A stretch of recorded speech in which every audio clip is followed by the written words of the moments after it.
All right. Yeah, Dr. Murray's getting in here.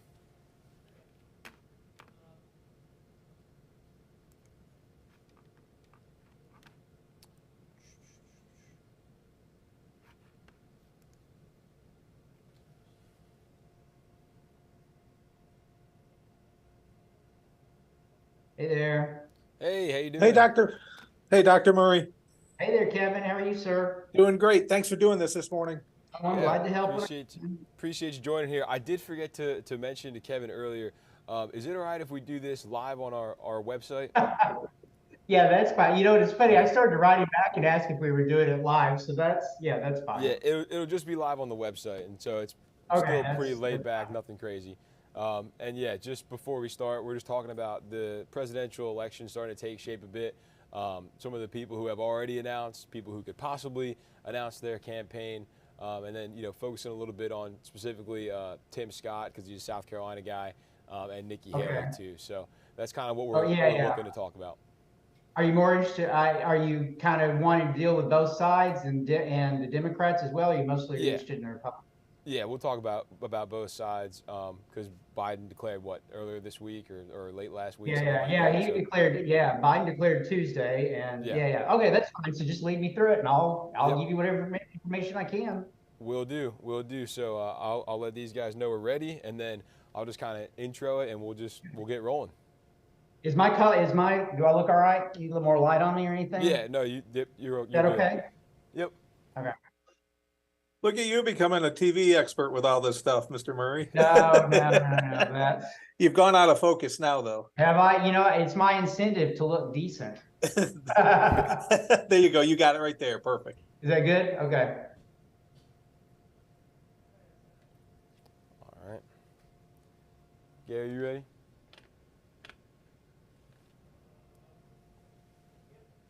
All right, here we go.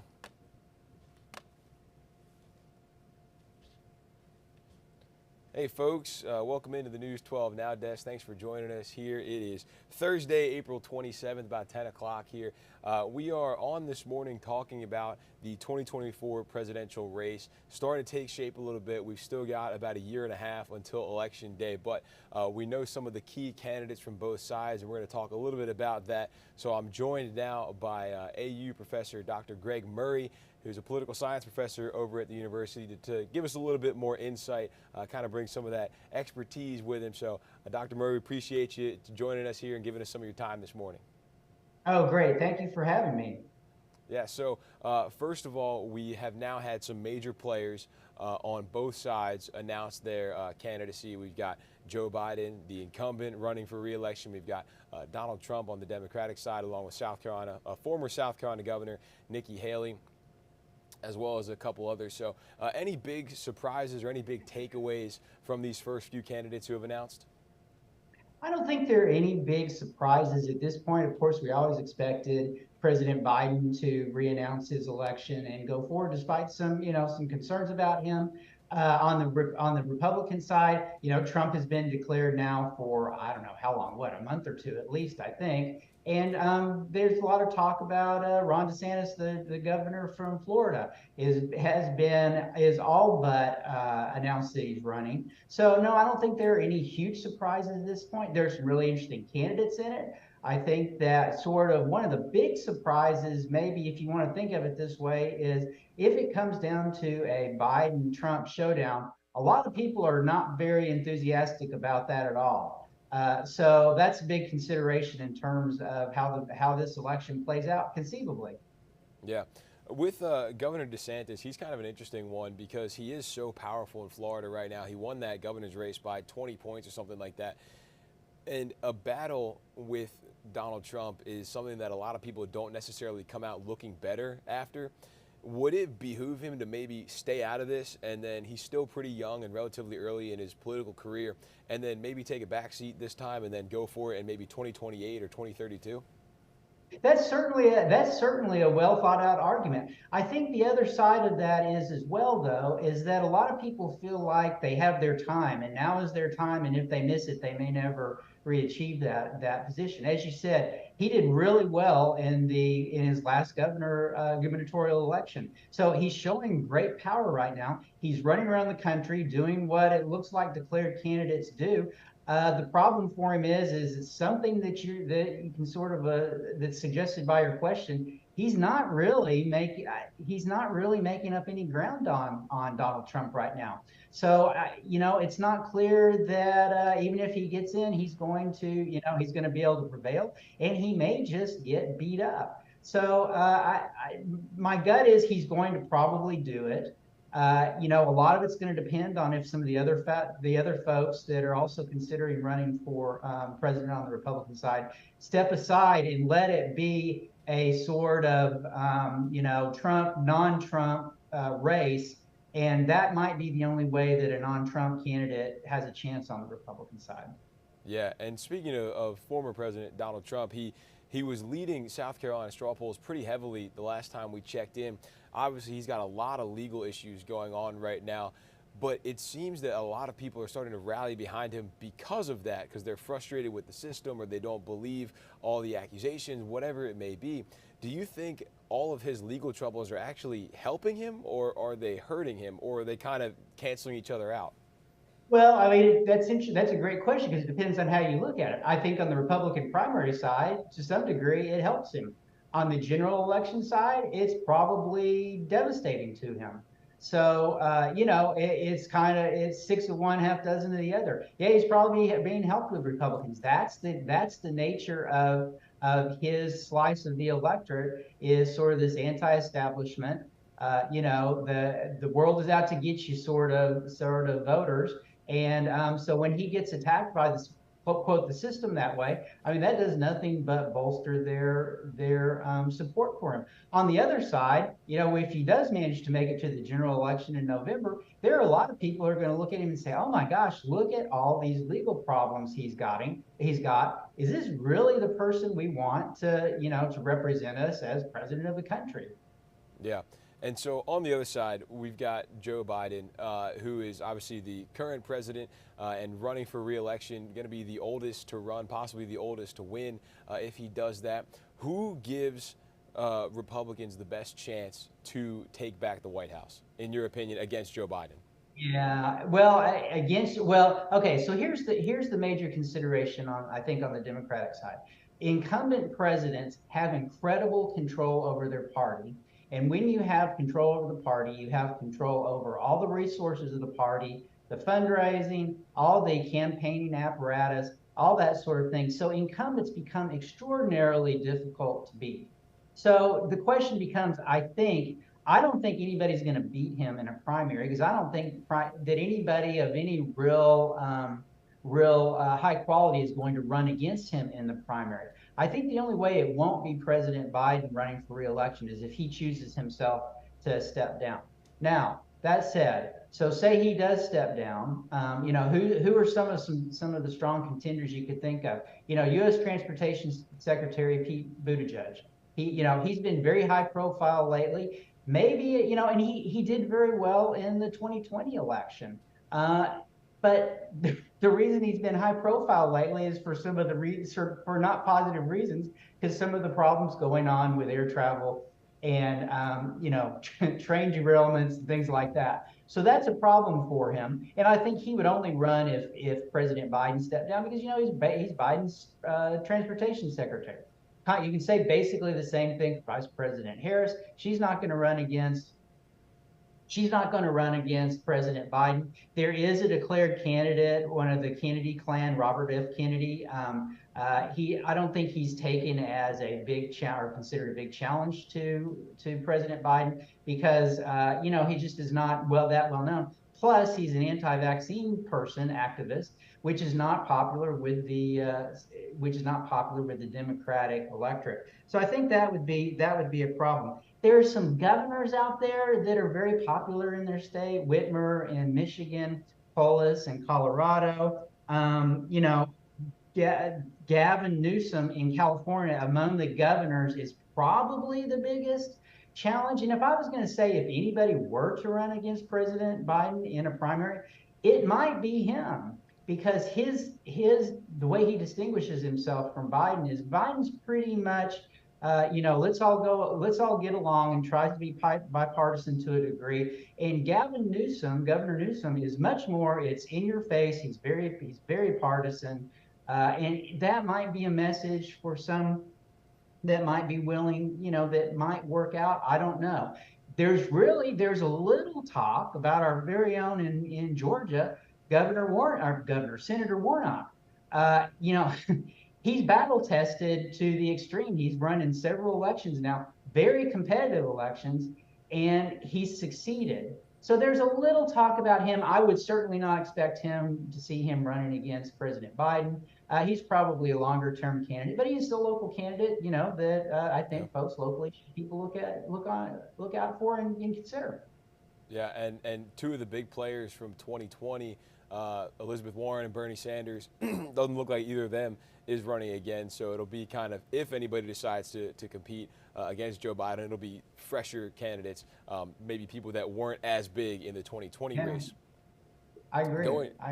Yeah, going back to the other side, we have those few announced candidates, Donald Trump and Nikki Haley, and I'm sure there are a couple that I might be missing. But of the unannounced candidates, we've got people that have been rumored, Tim Scott and Ron DeSantis and Mike Pence. Is there anybody else outside of those three that you've heard, any big names that we may need to keep an eye on? I think there are all kinds of, the problem is there are all kinds of candidates because it's up in the air. And, you look at Donald Trump, who's far ahead in the polls, and he's very flawed as a candidate in terms of, if nothing else, it doesn't even matter if you agree with him politically or not. He's under extraordinary legal pressure. So there are all kinds of people that, we could talk about. Mike Pence, I don't think we covered him earlier, his former vice president. He's a very solemn candidate, very serious guy. I think he's ideologically if you think of a conservative and you think of conservative values, he's the one who promotes them, right? He's a very serious politician, ideological thinker. So he's a very serious contender in that regard. Nikki Haley is a very serious contender for a lot of reasons, including the fact that she's been a very serious and successful, had a very serious and successful political career. She's been elected in South Carolina twice as governor. She served as Trump's UN ambassador. So she's very skilled. Plus, what she also does is she offsets some of the diversity arguments that Democrats may make against Republicans, is that she's a female and she's also a person of color. So she ends up being a very interesting candidate as well. We mentioned Tim Scott. Tim Scott, the governor, I keep saying that, I'm sorry. The senator from South Carolina is a very interesting candidate because what he is the opposite of both Trump and DeSantis. The very bellicose, very aggressive candidates. Tim Scott is the sunny, optimistic guy, right? And he kind of, to some degree, reminds me of Ronald Reagan in the sense that was Reagan's trademark, President Reagan's trademark, was being the optimist.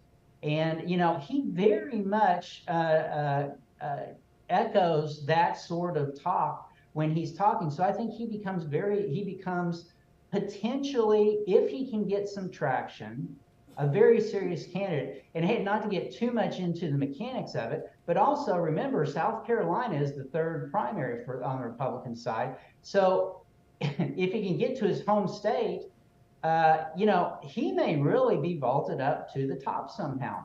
So I think he has some real potential. We're, whatever you said, 15 months, 18 months out from the election. Who knows what this is really going to look like? Who knows? Former President Trump could. There's no telling. He'd literally be sitting in jail, next November. I mean, who knows? So I think that when you normally want to discount folks, like Tim Scott and even Nikki Haley, quite frankly, if you look at the polling, Nikki Haley is down at 4% support. It's easy to say, we're just going to disregard, candidates like that because they're too far out. But, we're so far out, and this is so dynamic on the Republican side.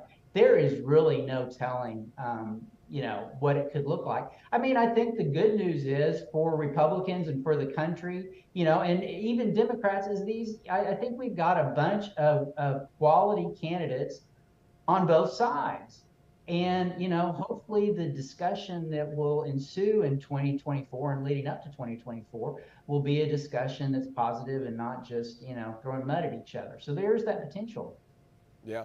And one more thing with Tim Scott, he created this exploratory committee.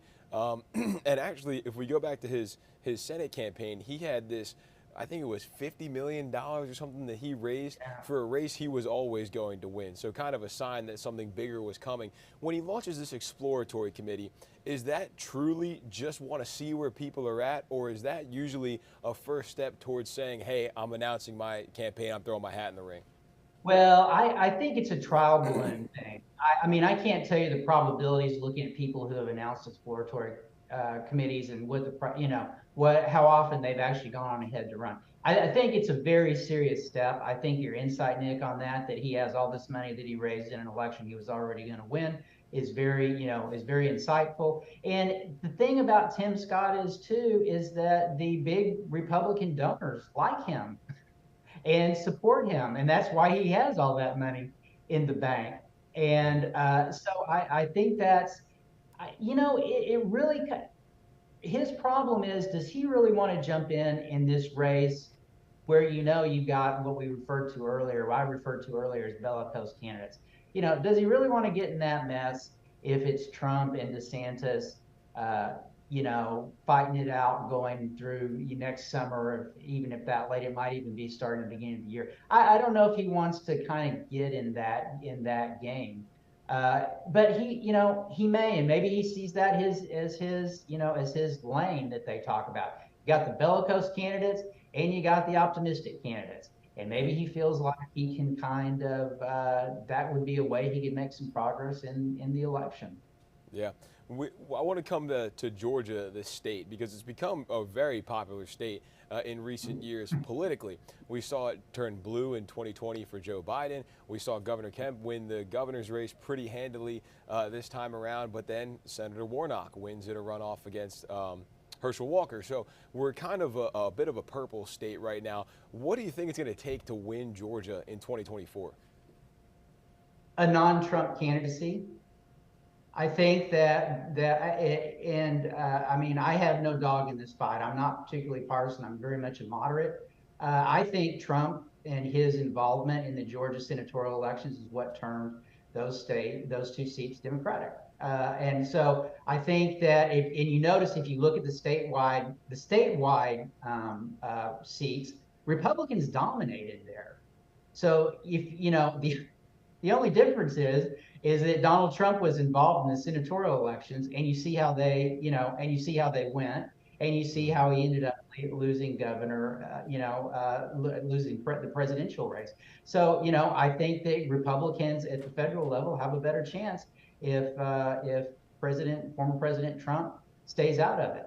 Yeah, and kind of following up on that too, once he turned on Governor Kemp following the 2020 election, we think about Kemp's incredibly close race with Stacey Abrams in 2018, and then this time around it wasn't that close, and the only real difference there was that Donald Trump cut ties with Brian Kemp after 2020. Same thing with Secretary of State Brad Raffensperger, who picked up a win back in November as well. So when we see those things happening with, the people that he cut ties with going on to win, but then we see these straw polls of him dominating in South Carolina, what do you make on exactly how much hold he has, not only on the party, but on the political sphere as a whole? Well, he still has incredible influence on the whole political sphere, and not even just on Republicans, but on Democrats as well, because he can dominate news cycles fairly easily. He said strategically, and I look at this sort of clinically. Strategically, he says very contentious, inflammatory things, and that always draws the attention of folks. So he says things that a lot of professional politicians in previous generations, and the previous generation in this case, I think of as pre-2015, pre-2016, when he actually got in. I mean, they didn't really talk the way he talks. And but that's so when the fact that he does that, and you started to see an uptick of other folks talking about that, talking like that, at the local and state levels, you can see the controversy and the media coverage that they stir. And I think folks have incentive to behave like that if they think that's going to advance them personally. So he's going to continue to have that. There's a very interesting debate. Are his legal troubles, as we started out with, is that just extending his political life? If he weren't in all this trouble, would we still be as focused on him as we are? Because now every time, he's under 4 investigations, and every time one of these prosecutors announces something, he's in the news again, calling it a witch hunt. Now that's his strategy. I think there's probably some logic to it, but it's what gives him air to continue. So I think as long as he's doing that, then and he's being prosecuted like these things. And by the way, I think this stuff should be investigated. I think he's going to continue to have undue influence in U.S. politics. Yeah. So let's talk about President Biden a little bit. Obviously trying to regain the White House next year. I think in this day and age, it's almost really hard to do that with social media and specifically Twitter and how quickly, people can turn, and this mob mentality that we have on those social media websites.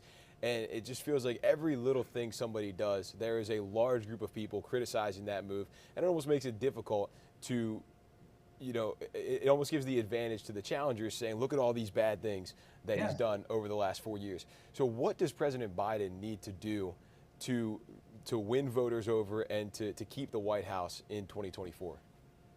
I think one of the major problems, he has 2 major problems. One is his age, and he cannot do anything about that. The interesting thing about him possibly running against Trump is that Trump is about the same age. So if Trump is, the Republican nominee, then that issue, for the most part, goes away, which will end up with these trolls you're talking about on social media criticizing both of them, and that becomes a wash.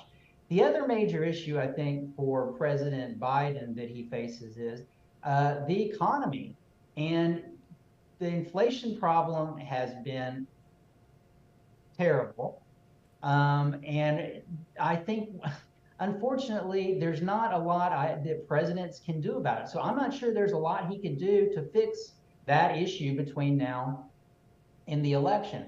I think if I were on his team, I would probably just say, continue playing a solid game, continue doing what you think is best for the country, and go forward. Some of this stuff is just, quite frankly, beyond his control. From the Democratic perspective, I'm almost certain they want Trump to be the Republican nominee because they've already beaten him, and they know that a lot of folks either love or hate the guy. There doesn't seem to be any moderate response to the guy. So, I mean, I think the Democrats probably want former President Trump to be the nominee. And, of course, that's beyond their control. But, that is something that can be encouraged along from time to time if they decide to do some of the stuff they did in some of the congressional elections, where they started taking swipes at some of the, I don't know, what would you call them, more serious Republican candidates,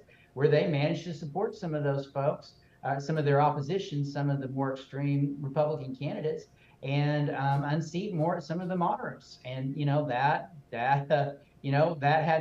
backfired in some cases. In some cases, it didn't. So I think President Biden, all he can really do is kind of stay the course on what he's doing and try to do what he thinks is right. You're seeing a bunch of things coming out. He just did this electric vehicle executive order. And I mean, that's straight out of the Democratic policy handbook, right? This is what they want to do, is promote electric vehicles. So I think that makes, I think that sort of stuff makes sense. He's got some legislative wins that he can tout. And, I don't know what else to do other than I think he's doing the stuff that he can do. Some of his more extreme folks, some of the more extreme people on the Democratic side, want him to be more aggressive and in your face with Republicans. Um, there's an argument for that. I get that, given that he knows he's got a pretty clear path through the Democratic primary. What he's really, my suspicion is what he's really concerned about is the general election, and going and taking a bunch of swipes at Republicans, Republican leaners, and those sorts of folks who may not, joyously support him, but he's okay and he's certainly not possibly Trump. I don't think that beating up on those folks makes a lot of sense. So that's kind of my thoughts in terms of what he's doing. Needs to try to do to navigate to November. Yeah, the economy, you brought that up as, kind of his, one of the big things against him. What are going to be, other than that, I guess, the biggest points? I mean, we can't predict another, global pandemic, so I don't expect you to break out the crystal ball here and guess on that. But what would you say, I guess, today are the biggest issues facing the nation that are going to shape the mold for what the main debates are in 2024? He's got the economic issue. The economic issue, I think, is the one he's got to figure out. If he's going to address anything, he's got to figure out how to effectively address. And he tried to do that with his Inflation Reduction Act. Maybe that's going to be enough. He can always, when the economy comes up, his response can always be, we did this Inflation Reduction Act thing. So there are other things, that he can conceivably do in terms of the economy. He's trying to do some stuff with jobs and things like that. So, he can do that. That's going to be the main thing. Ukraine is kind of an interesting issue. I think he's right in saying, the world cannot tolerate one country just going in and taking parts of another country. I think the people are mostly with him on that at this point, but there continue to be arguments. And, we had these arguments in Afghanistan and other countries where we've given a ton of aid. Is the money being spent how it's supposed to be spent and all that? That sort of stuff could go south on him if people start looking at it really hard, or if there's something going on. So I think that's kind of a back burner issue that I think is still hot, but could end up, possibly being a problem for him if it could jump up and bite him, I guess, at some point. So I think that's an issue. The COVID thing is really interesting because the last reports I saw, that's the leading cause of death in the U.S. We have something on the order of 250 people a day dying of COVID. And that could get traction conceivably again, particularly as these new variants come out. So we'll see if that, and it may not even be that. It may be the response, how he responds, how he promotes a government response to it, that could also be an issue. Now, there's one other thing, and, it's kind of like the same thing that Trump is dealing with his legal issues. He's got this issue with his son, Hunter Biden, and they're starting to meet his Hunter's attorneys are starting to meet with the federal prosecutors. I don't know. I don't have any inside information on this, but it seems like this may be serious or getting serious, and I don't know how that's going to develop because it gets back. It's very similar to the age thing with Trump, So if there ends up being a problem with Hunter, with his son, doing things that he shouldn't be doing, that to some degree offsets some of the problems that some of the criticisms of former President Trump in terms of his legal problems.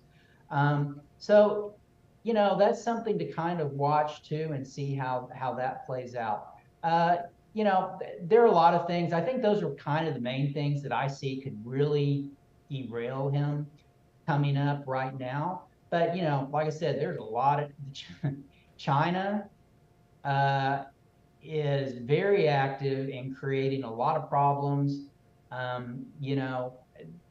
I don't know how that, who knows, what happens if China invades Taiwan, right? So, and at one point that was sort of an unthinkable issue, and now I'm not so sure that that's an unthinkable issue. If you listen to the chairman of the Joint Chiefs of Staff, he says that something to the effect that China plans on, invading Taiwan sometime in the next few years here. If that happens before the 2024 election, well, what is that going to do to the whole presidential election dynamic? So the world is a fraught place in a lot of ways. So that's why it's the interesting thing to watch all this stuff. Yeah, certainly a lot more going to unfold in the next year and a half. We don't know, what issues may pop up, like we were saying. You don't know who's going to enter the race, what legal issues people may have. So still a lot left to unpack, but we just kind of wanted to get this preliminary feeling out of the way, just kind of see what the temperature of the room was as the big candidates have started to announce their candidacy. So, Dr. Murray, we appreciate the time there. Was there anything else that you had that you wanted to add that we should know about before we wrap it up? No, I think I'm all right, Nick. Thanks so much for talking to me today. I enjoyed talking about it, and I think this is important and interesting. I hope people are kind of paying attention. I know it's a little early, but I hope they're sort of thinking through some of this stuff that's happening right now. Absolutely, and so we will probably reach out to you again as the race gets a little bit closer so we can kind of, again, just get a temperature for where we are. Thanks, Nick. I appreciate it. Take care. Yes, sir. Have a good one. You too. Bye-bye. Recording stopped. So there you go. Dr. Murray over at AU, political science professor there, just kind of giving us the lay of the land for an early part of the 2024 presidential election, kind of where things stand right now. And again, as things start to develop over the next 6, 12, 18 months, I'm sure we will check back in with him and with the folks over at AU to give us more perspective and more of that expert insight. So hopefully you did enjoy this. We will have a little bit more News 12 Now coming up in just a little bit. We're going to take a break. We'll be right back here, probably 15, 20 minutes with more News 12 Now.